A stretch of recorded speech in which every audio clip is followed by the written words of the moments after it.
ሌባ ሲሰርቅ ይስማማል፣ ሲከፋፈል ይጣላል የሚባለው በእነ አቤል አየሁትኝ። እንግዲህ በአብርሽና በሩታ ህይወት ውስጥ በጣም ከፍተኛ ጫና በማሳደር አብርሽን ትዳሩን ትቶ ነፍሰ ጡር ሴትን ትቶ ትዳሩን ትቶ ወዳልተፈለገ ህይወት ውስጥ እንዲገባ ወይም ደግሞ ወደ ሄርሜላ እንዲመጣ ያልቆፈሩት ድንጋይ የለም፣ ያልተቀበለው ብርም የለም። በአጭሩ ዋናው ሌባው አሽቃባጩ ሾካካው አቤልና አቤል ብቻ ነው። መጀመሪያም ለሩታም መጎዳት ለሄርሜላም እንደዚህ መሰበር እንዲሁም ደግሞ ለአብርሽ እንዲመወዛገብ ዋና ተጠያቂው አቤል ነው። ምንም የማያጣይቅ ማለት ነው። እነዚህ ልጆች እንግዲህ ድጋሚ መጣላት ጀምረዋል በሄርሜላ ጉዳይ። አብርሽና ሄርሜላ በምንም ተአምር የሆነ ነገር ተፈጥሮ የሆነ ታሪክ ተሰርቶ አንድ መሆን አለባቸው። ሄርሜላ መጎዳት የለባትም እያለ ወንድምየው መጧል። ማርቲም እንደዛው። ስለ ልጁ ጤንነት አሁን ማንም እያሰብ አይደለም። ኢቨን ሄርሜላ እኔ የመጀመሪያ አይደለው ምናምን። ኧረ እባክሽ የመጀመሪያ ብትሆኝስ እኔ ተውት። እኔ ስለ ሄርሜላ ማውራት አልፈልግም። ግን ያው ካሁኑ ብትዘጋጂ አእምሮሽንም ሁሉንም ልብሽንም ዝግጁ ብታደርጊው ጥሩ ነው። ምክንያቱም አብርሽ በየትኛውም ተአምር በየትኛውም ታሪክ ካንቺ ጋር ተጋብቶ እኔ ነግራችኋለሁ የሆነ ጊዜ እምላለው እንደው የፈለጋችሁትን ነገር እቀጣለሁ። አብርሽ ለሄርሜላ በስነ ስርዓቱ በወግ በማዕረግ ትልልቅ ሽማግሌዎችን ልኮ ሚስቴ እንድትሆኝ ይፈልጋለሁ ወይም ደግሞ ልጃችሁን ለልጄ ብለው ከጠየቁ እኔ በፈለጋችሁት ነገር እጠየቃለሁ፣ እቀጣላችኋለሁ ብያችሁ ነበር። ሳይውል ሳያድር እንግዲህ እውነታውን አይታችኋል። አብርሽ ከልጄ እናት ጋር ከልጄ ጋ ነው መኖር የምፈልገው፣ አንቺን አልፈልግሽም። የሆነ ጊዜ ላይ የሆነ ነገር ተጀምሮ ነበረ። ከዛ በቃ አለቃ በቃ የሚሆን ነገር አይደለም ተብለሻል። አዎ ግን እኔ በጣም ያሳዘነኝና በጣም እየገረመኝ ያለውን ነገር በደንብ በኋላ ላይ ማወራላችሁ ይሆናል። አሁን ግን አቤል እንግዲህ መውጫው መግቢያው ቀዳዳው ጠፍቶበታል። ምክንያቱም ከሄርሜላ ብር ሲቀባበል ነበር። እውነቱን ሀቁን እናውራ ከተባለ ሩታ እጇን ይዞ የበላ ሰው ነው። በነገራችን ላይ የእውነት ነው የምላችሁ ለሩታ ማለት ነው። ሩታ ብዙ ጥፋት አለባት። ምንም ጥፋት የለባትም ብዬ እሷን እንደ ጻድቅ አላወራላትም ወይም ደግሞ አልዘምርላትም ወይም ደግሞ ከፍ አላረጋት። በጣም አስቀያሚ ብዙ በደሎችን በድለዋለች። ይሄ ሀቅ ነው። ግን የሰው ልጅ ስትሆኑ ደግሞ አለማጥፋት አትችሉም። ሰው አጥፊ ነው በቃ። ሁሌም ቢሆን ማንም ትክክል ሆኖ አያውቅም። አንድ ቀን ስህተት መስራቱ አይቀርም። አንድ ቀን ጥፋት ማጥፋቱ አይቀርም። አንድ ቀን ከባድ ነገር ማድረጉ አይቀርም። ይሄ ግልጽ ነው። እሷ ጻድቅ ናት፣ ሄርሜላ ጻድቅ አይደለችም ለማለት አይደለም። ወይም ደግሞ ሄርሜላን ዝቅ ለማድረግ ሩታን ከፍ እያረኩም አይደለም። ግን ደግሞ ሄርሜላ የመጣችበት መንገድ አንድና አንድ በቃ ትክክል አይደለም በአጭሩ ማለት ነውና እጇን ይዞ የበላ ሰው አብሯ ስንት ክፉ ደግ ያሳለፈ ከአብርሽ በላይ እኮ ሩታን ነበር የሚቀርባት አቤል። ካስታወሳችሁ እህቴ እያለ ከስር ቤቷ ድረስ እየሄደ እየበላ ከእርሱን እየሞላ የፈለገውን ያማረውን ነገር ስሪልኝ ብሎ አሰርቶ በልቶ ጠግቦ የሚሄድ ሰው የነበረ ሰው ባንዴ ቅይር ብሎ ተጣላን ሲሉ አብርሽና ሩታ ያችን ክፍተት ፈልጎ ሄርሜላ ጋር ነው እየጎተት ያመጣው። በግድ በቃችን ልጅ የፍቅር ጥያቄዋን መቀበል አለብህ፣ ህይወትን መኖር አለብህ፣ ህይወትን መምራት አለብህ ብሎ ሰዓት ውስጥ የከተተው ማለት ነው። እሱም ብቻ አይደለም ሄርሜላንም ይኸው ምን ውስጥ እንደከተታት እኔ ነኝ እኔ አለውልሽ፣ በቃ አብርሽ መቼ የማይተውሽም መቼ የማይከዳ አለውልሽ አላት። ለምን ከስር ጓደኛ አይደለም እንዲህ ነው እንደዛ ነው እያለ የሆነ መጥፎ ሀሳብ ወይ ደግሞ አይ እንደዚህ አይሆንም የሚል ሀሳብ እንዳያስብ እንኳን ጭንቅላቱን ተቆጣጥሮት አጠገቡ ሆኖ ነገር እየሞላው የምሬ ነው። ትናንት እኔ በጣም ያሳቀኝ ፓርት አለ። እስኪ የሚያስታውስሽ እንደሆነ ወደ ራሱ እንዲመለስ ሳሚው አንዴ እያላት አሳሳምካቸው እኮ እስኪ በቃ ከመሳሳም አልፎ እኮ አብረው እንዲያድሩ አብረው እንዲተኙ አረከ እኮ። አልጋ ማንጠፍ እግር መያዝ እኮ ነው የቀራቤል። ምን አይነት መጥፎ ሰው ብትሆን ነው በዚህ ልክ? እግዚአብሔር ምስክሬን እንደው ልጁ ላይ የጨከንከው። ተው ሩታ ላይ አለለም። ለነገሩ እጇን ይዘበል ተጠጥተ የእውነት ባጎረስኩ ተነከስኩ ማለት ያለባት ሩታ አሁን ላይ ነው።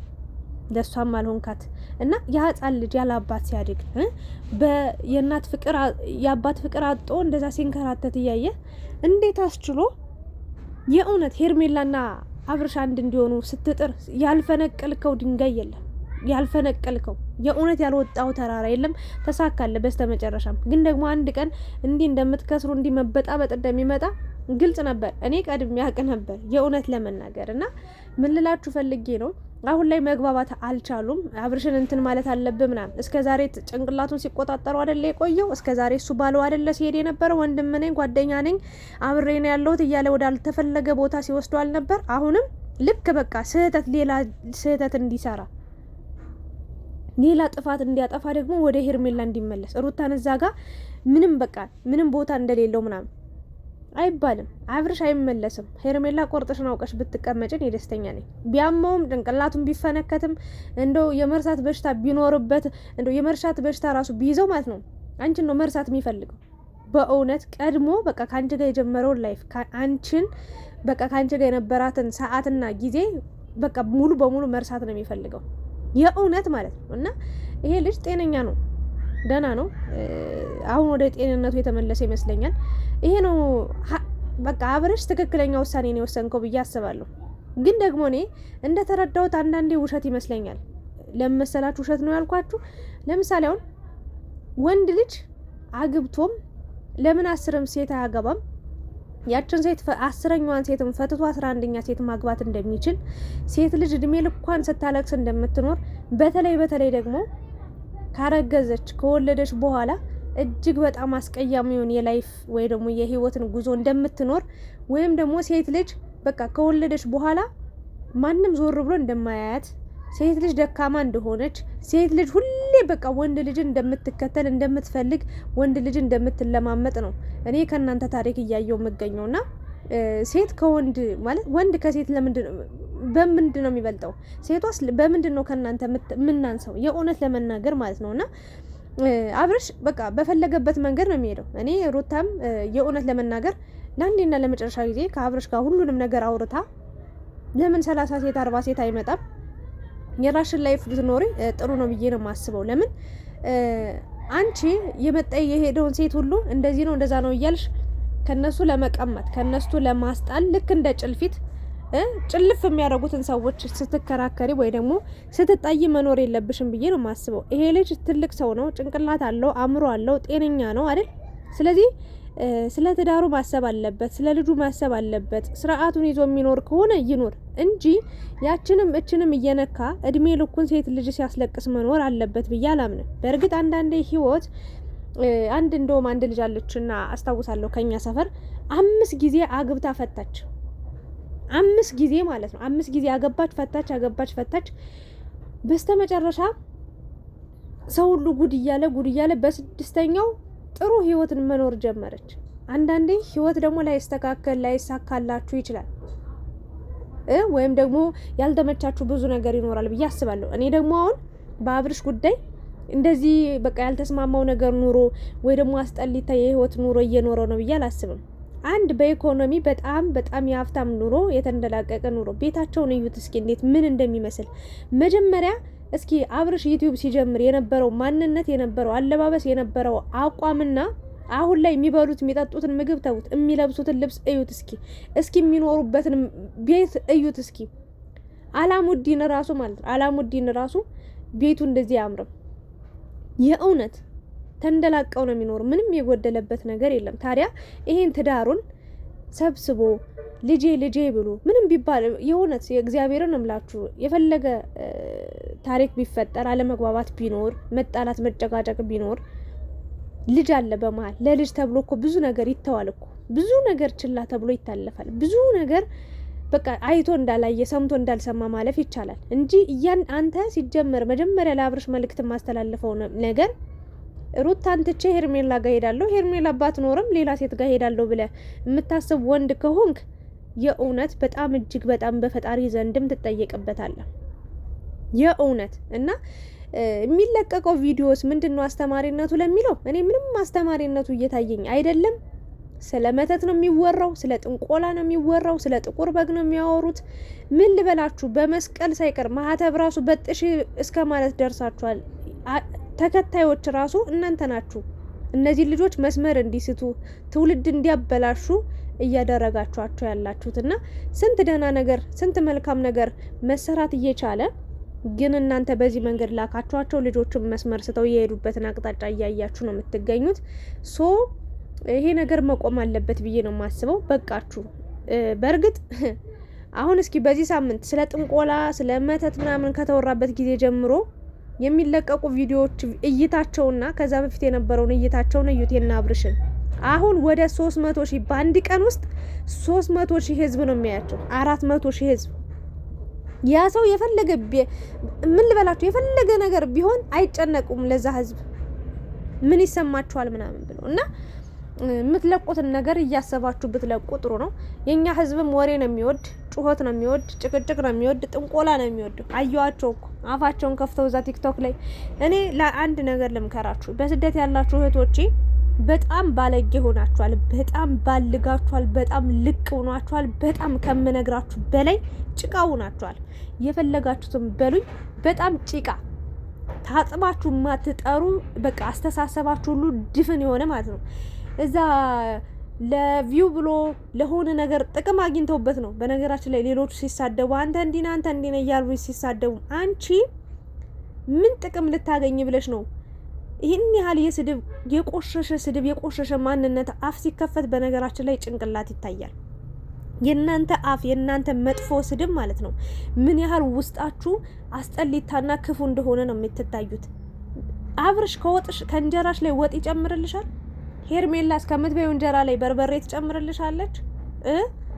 ሩታስ ሩታ አንድ ቀን የምትበይው ምግብ አጥሽ የእውነት 10 ቀን በራብ ድፍት ቢያደርግሽ ትደርስልሻለች? አትደርስልሽም። ግን እርስ በእርስ ከቻላችሁ ደስታ ሲኖር አብራችሁ በጋራ ተደሰታችሁ እለፉ። ችግር ሲኖር ደግሞ ልክኛውን ይሄው ብዙ ጊዜያችን ነው። እነ ሩታና አብርሽ ከጀመሩ ጊዜ ጀምሮ አብሬ አለው እስካሁን ሀሳብ አስተያየት እሰጣለሁ። ሄርሜላ ካጠፋች ሄርሜላ፣ አብርሽም ካጠፋ አብርሽ፣ ሩታም ካጠፋ ሩታ እያልኩ እናገራለሁ፣ ሀሳቤን አስተላልፋለሁ። ከዛ ውጪ ተመልካችን ምን አሰደበኝ? አሁን እኔ የተሳደብኩት ቲክታክ ላይ የምታወሩት የብልግና ስድብ ተው፣ ነገ ትጸጸቱበታላችሁ፣ ነገ ትቆጩበታላችሁ። እግዚአብሔርን ተው። በማያገባችሁ ገብታችሁ በዚህ ልክ ህይወታችሁን የሚያስጠላ ማንነት አትያዙ። ሴት ልጅ በስርዓት ስታወራ እርጋታዋ ነው የሚመረጥ። በዚህ ልክ ወጥሽ አንተ እንደዚህ አቤት የብልግና ጥግ። እግዚአብሔርን የት ነው የሰበሰባችሁት ይሄንን ስድብ ሁሉ? በፈጣሪ ስም ተው። እግዚአብሔርን እንደው ሰውን ባትፈሩ ፈጣሪያችሁን ፍሩ። አትጨቃጨቁ። ከቻላችሁ በነጻነት ሀሳባችሁን እንደኛ ስጡ። ከፈለጋችሁ ዩቲዩብ ላይ ከተፈለጋችሁ ቲክታክ ላይ። ከዛ ውጪ ግን እባካችሁ የብልግና ስድብ አትሳደቡ። ማንም ምንም አይጠቅማችሁም። እዚህ ጋር የተሰበሰበው ሁሉ ለራሱ ለዶላሩ ነው የሚሮጠው። ማንም ሰው እናንተን ዞር ብሎ ቼክ አረጋችሁ። ብትወርቁ ብትታመሙ ወይ ስታሳዝን እንደዛው ነው እኮ በስደት ቀረች ወይ ብትሞቱ ወይ ምናምን ተብሎ 1 ሳምንት ይለቀሳል። ከዛው አረም ያለቅስ የለም ከንፈር መምጠጥ ነው። ከዛ ትረሳላችሁ። እንደዚህ ለሚለላችሁ ህዝብ አረ በፈጣሪ ስም ከቻላችሁ እስኪ ዘና የሚያረ ቀጥ ብላ ወገቧን ይዛ መከራዋን ስታይ ውላ ስትጥመነመን ውላ 5 ደቂቃ 10 ደቂቃ ምርፍ በምትልበት ሰዓት አምሮዋንም የሚያዝናና ቪዲዮ እያየች ረጋ ብላ ደስ የሚል ነገር ማየት በምትችልበት ሰዓት ቲክቶክ ላይ ትገባና አንቺ ፈሳማ፣ አንቺ ቂጣማ፣ አንቺ አረ በፈጣሪ እርስ በርስ ስትሰዳደቡ ስድባችሁ ሲዘጋ እኔ ለእናንተ በጣም አዝናለሁ። እመቤቴን እኔ የሆነ ቀን ላይ እንባዬ መጣ። እንባዬ ጠብጠብ አለ። ምን ሆነው ነው በዚህ ልክ? አብርሽ ምን ሰጧቸው ነው? ሄርሜላ ሩታስ ምን ሰጣቸው ነው? ያለ ምንም ጥቅም የሰው ልጅ እንዴ በነዳጅ ነው እንደምትሰሩት እናንተ? ያልገባኝ ነገር ነዳጅ እየተሰጣችሁ ምናምን። አረ በፈጣሪ ተው፣ አትሰዳደቡ። ለማንኛውም ታያላችሁ፣ አብረው ይሆናሉ አብርሽና ሩታ ታያላችሁ። መጨረሻው አንድ ነው የሚሆኑት። ያም ማለ ይሄም ማለ ታያላችሁ፣ ሁሉም ነገር ይሆናል። ግን አሁን ደግሞ ሴት ልጅ እስከመቼ ነው እንደዚህ የምትጎዳው? ፍትህ ብላችሁ ደግሞ ለሴት ልጅ መጠየቅ አለባችሁ። ለምን አንድ ወንድ እንደፈለገ እዛም እዚህም እየዘለለ ሴት ልጅ እያለቀሰች ልጅ እያረገዘች የምትጎሳቆልበት ነገር መኖር የለበትም። የሚያስተላልፉትንም እያወቁ ያስተላልፉ፣ የሚለቁትንም ቪዲዮ ያስተካክሉ ላለኝ። ለማንኛውም አቤል እንግዲህ የሆነ ነገር አድርጌ ወደ ሄርሜላ መልሰዋለሁ ነው እያለ ያለው። አትሞክረው። ያለፈውም ተሸውዶ ነው። አሁን ማንም አይሰማም አንተን ማንም። ለማንኛውም በማታው ቪዲዮ ደግሞ አዲስ ነገር የምናይ ይሆናል። አትጣሉ እርስ በእርስ። ከቻላችሁ ዝም በሉ፣ ዝምታ ወርቅ ነው። ካልቻላችሁ ደግሞ እግዚአብሔርን ዩቲዩብ ላይ ሰርች አድርጋችሁ ፈኒ ቪዲዮ ብላችሁ ተሳቁ። ቲክታክ ላይ ፈኒ ቪዲዮ ብላችሁ ሳቁ። በቃ ፊልም እዩ፣ ድራማ እዩ፣ ደስ የሚላችሁን ነገር። ምን አገባችሁ ከነዚህ ጋር የምትከራከሩት? ለነዚህ የምትጨቃጨቁት? ለእናንተ አንድ ቀን እንኳን ገብተው እግዚአብሔርን አውርተዋችሁ እንኳን ያውቃሉ? ከነ መፈጠርሽ አያውቅሽም አብርሽ አንቺን ማለት ነው። አንቺንም እኔንም ሁላችንም አያውቅ። ምን አከራከረሽ? እኔ ወጥ አጥቼ አንድ እንጀራ ኖሮኝ የምበላበት ባጣ አብርሽ ወጥ ጨምርልኝ ብለው አይጨምርም። የት ያቀኛል እንዴ? እናንተም ታው በራሳችሁ ጊዜ ራሳችሁን አትጡ። እንዴት ስትጮይ ስትደርቂ ታመሻለሽ። ከዛ ደግሞ ስራሽን ትሰሪያለሽ። እረፍት የለሽም። አእምሮሽ ቢዚ ይሆናል። ጨልለሽ ትመጫለሽ። የማዳም ቅመም እግዚአብሔር ምስክሬን። እስኪ ለራሳችሁ ለአእምሯችሁ ምግብ ስጡት። ጥሩ ምግብ፣ ጥሩ ነገር እዩ፣ ጥሩ ነገር ስሙ። እንዴ በፈጣሪ ስም ጨርሻለሁ። ራሳችሁ ወቁ። ለራሳችሁ ወቁ። እኔ ከዚህ በላይ ምንም ማውራት አልችልም። ሀሳብ አስተያየታችሁን እናንተ ማስቀምጡ። ላይክ፣ ሼር፣ ሰብስክራይብ ያደረጋችሁ ውጡ። አመሰግናለሁ እኔ ውዶች።